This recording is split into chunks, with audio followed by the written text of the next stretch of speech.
Hello, hello, spiritual warriors. Welcome back, boys and girls, ladies and gentlemen. If you're new to this channel is all about spiritual and personal growth as it pertains to anxiety and depression. So give me a thumbs up, a like, a share. I guess a thumbs up is a like. Yeah. So subscribe and hit the little bell, man, because you want to be notified when I drop these gems. I'm telling you, I got a lot of information. I've been doing a lot of research. And a lot of personal growth of my own so that I can add value to your life and your day and, fulfill my mission in life is to just completely destroy anxiety, depression, fear, and all those ugly emotions we don't need anymore. Like little anxiety, little fear, these things are good. No level of depression is good. So that's just, we'll call it a, spade a spade. But today I'd like to talk about, this is going to be a shorter video, but today I'd like to talk about what I call the holy triangle, right? Mind, body, spirit. And this right here, this triangle is exactly, balancing this is what you need for happiness. Now, people are going to try to sell you thousands of books and seminars and so forth and so on, but when it boils down to it all, this triangle is what you need for happiness. And I don't care what you're going through, man. I care, but it works no matter what you're going through.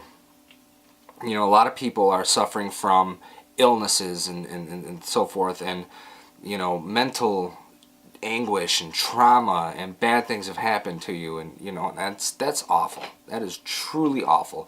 But if you find out how to balance this triangle, I promise you, your way of life will improve.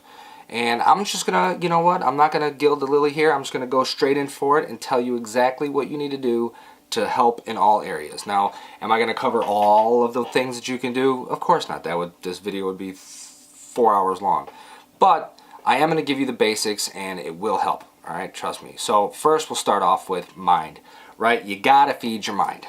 Reading books, doing puzzles, learning a new skill.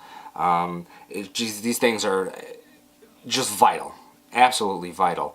And believe it or not, video games. Playing video games has research has just shown that it improves cognitive reasoning, hand-eye coordination, and a multitude of other things. Now, I've been reading a book, Super Brain, and I got it somewhere. Oh, never mind. It was right here, but apparently it's back in my little reading area.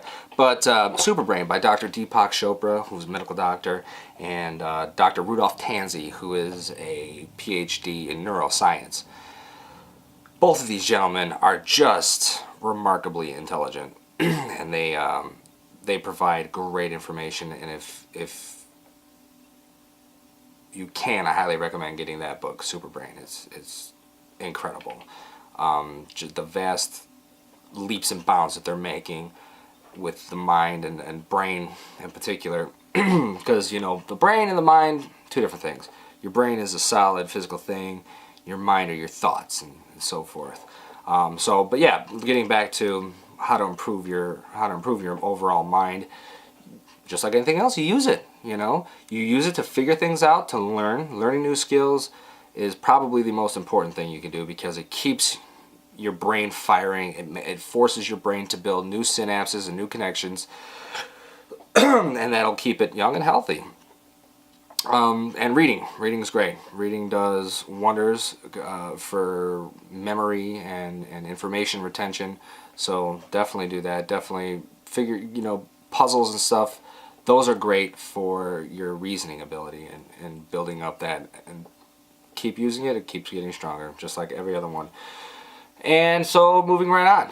Body is very, very important. Exercise, and you can ask any doctor, exercise is the most potent and most underutilized form of antidepressant. Now, can you just shove your mouth full of Prozac all day long? Well, of course you could. I wouldn't recommend it. Try this first. Some people, they do need it, but this is you want to try every avenue before you get there. So exercise. Now, do you have to be a triathlete? No, of course not. But hey, that's a good thing. It'd be fun to do that. But the doctors recommend at least 35 minutes a day, 4 days a week. Everybody has that kind of time. I don't care who you are. You have that kind of time. I know that's one of the major things people say, like, well, I can't, I don't have the time, and I got X amount of kids, and this going on, that going on. I understand. Believe me, I do. And life gets rough, and time gets crunched, and, it just seems like there's not enough hours in the day, but anything that you absolutely need is a must-have for you. Tony Robbins says this all the time. If it is your must, you will find a way. So find a way to make exercise a must for you, because it really is. It's essential. Diet. Diet is absolutely vital, okay?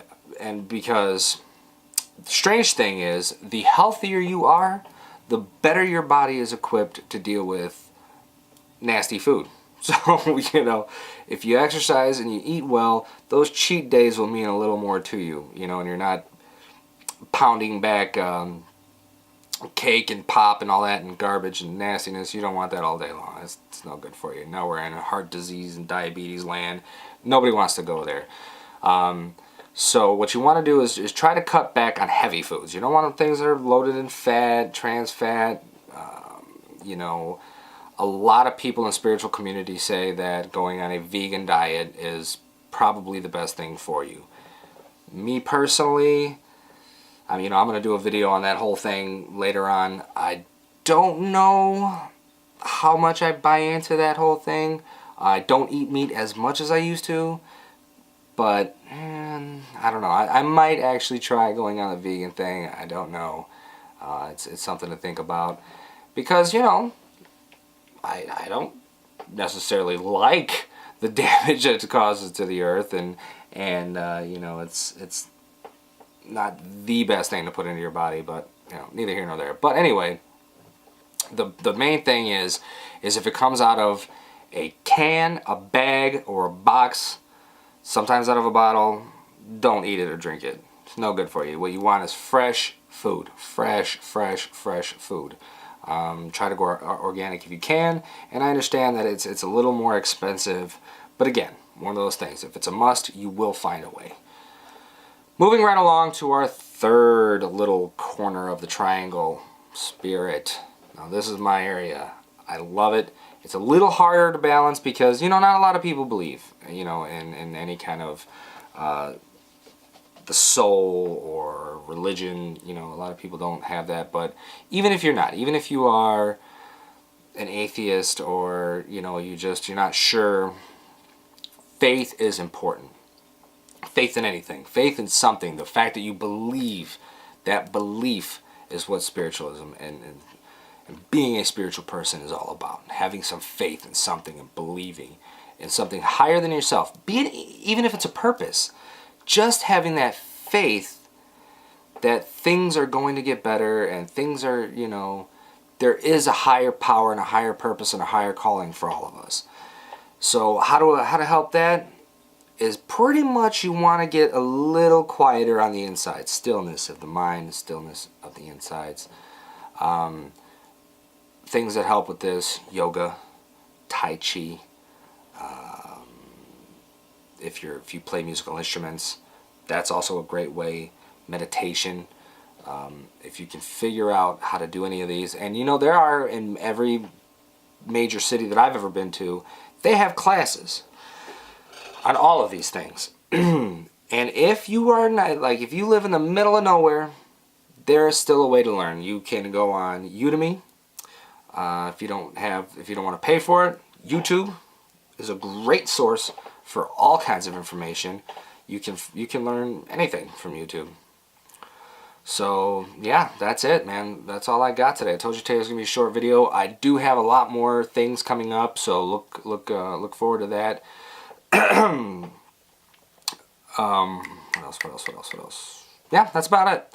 The Holy Triangle. You balance that, you will find happiness. I promise you. And thank you so much for watching my video.